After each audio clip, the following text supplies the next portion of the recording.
Doctor ortho, अब दर्द भी घुटने टेकेगा। ऑस्ट्रेलिया का मशहूर बॉन्दी बीच, जहां आमतौर पर लोग सैर करने, बच्चों के साथ समय बिताने और समुद्र की लहरों का आनंद लेने आते हैं, वहीं ये शाम इतिहास की सबसे खौफनाक आतंकी घटनाओं में बदल गई। एक ऐसा हमला जिसने न सिर्फ ऑस्ट्रेलिया को हिला दिया बल्कि पूरी दुनिया को सोचने पर मजबूर कर दिया कि नफरत आखिर किस हद तक जा सकती है।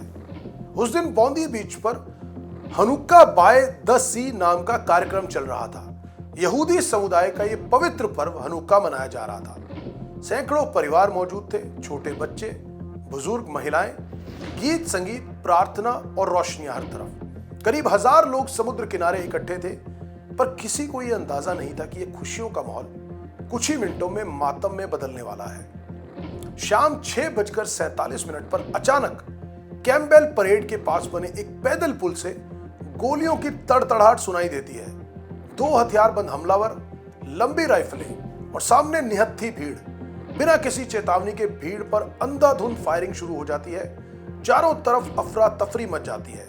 लोग जमीन पर गिरते हैं, बच्चे चीखते हैं, माँ बाप बच्चों को सीने से लगाकर भागते हैं। कुछ लोग दुकानों में घुसकर छिपते हैं, तो कुछ समुद्र की तरफ भागते हैं, तो कुछ डर के मारे वहीं रेत पर लेट जाते हैं।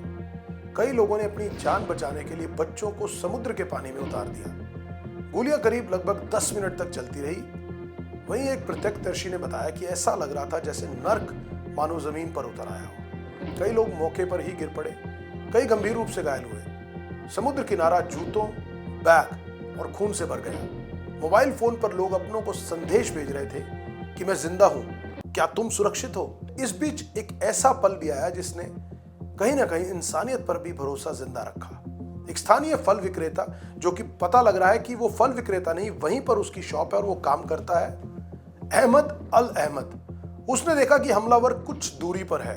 अपनी जान की परवाह किए बिना अहमद उस हमलावर पर झपट पड़ा और उसकी राइफल छीन ली। इस दौरान अहमद खुद भी घायल हो गया और अभी इस समय अस्पताल में उपचाराधीन है, लेकिन उनकी इस बहादुरी से कई लोगों की जान बच गई। आज ऑस्ट्रेलिया अहमद को बॉन्दी का हीरो भी कह रहा है। घटना की सूचना मिलते ही एनएसडब्ल्यू पुलिस, स्पेशल फोर्स और एम्बुलेंस मौके पर पहुंचती है। वहीं एक हमलावर को पुलिस ने मौके पर ही मार गिराया, तो दूसरे हमलावर को गंभीर हालत में गिरफ्तार कर लिया गया। वहीं पास खड़ी उनकी कार से 2 देसी बम आईईडी भी बरामद हुए, जिन्हें सुरक्षित तरीके से निष्क्रिय किया गया, जिसके बाद पूरा इलाका सील कर दिया गया। सरकारी आंकड़ों के अनुसार इस हमले में 16 लोगों की मौत हुई है, जिसमें एक हमलावर भी शामिल है, जबकि 40 से ज्यादा लोग घायल हुए हैं। मृतकों की उम्र 10 साल से 87 साल तक बताई जा रही है। मरने वालों में एक रब्बी, एक हेलीकॉप्टर सर्वाइवर, एक 10 साल की मासूम बच्ची भी शामिल है। इस हमले की वजह से पूरे देश में शोक की लहर दौड़ गई। ऑस्ट्रेलियाई पुलिस ने इसे आतंकी हमले घोषित किया। वहीं ऑस्ट्रेलिया के प्रधानमंत्री ने कहा कि यह यहूदी समुदाय को निशाना बनाकर किया गया नफरत से भरा आतंकवादी हमला है। दुनिया भर के नेताओं ने हमले की कड़ी निंदा की और पीड़ितों के साथ एकजुटता दिखी। वहीं अब तक की जांच में यह पता चला कि हमलावर पिता पुत्र थे। पिता के पास वैध हथियार लाइसेंस था। हमला सुनियोजित और विचारधारा से प्रेरित था। अब यह जांच जारी है कि क्या इसके पीछे कोई बड़ा नेटवर्क था।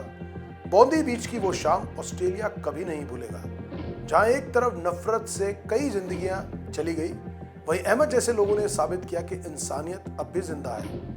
यह हमला सिर्फ गोलियों की कहानी नहीं, यह डर, साहस, बलिदान और मानवता की परीक्षा की कहानी है। कितना दुर्भाग्यपूर्ण है कि पूरे देश में, पूरी दुनिया के अंदर, जहां पर लोग प्यार और सौहार्द के संदेश देते हैं, लोग अपनी जिंदगी प्यार के साथ, खुशी के साथ, अपने परिजनों के साथ बिताना चाहते हैं, वहां कुछ लोग ऐसे भी हैं जो इतने क्रूर हैं, जो इतने निर्दयी हैं कि बिना किसी कारण के, सिर्फ एक कमजोर और घटिया मानसिकता के चलते हुए, उस विचारधारा से प्रेरित होकर निहत्थे लोगों की जान लेने से भी गुरेज नहीं करते।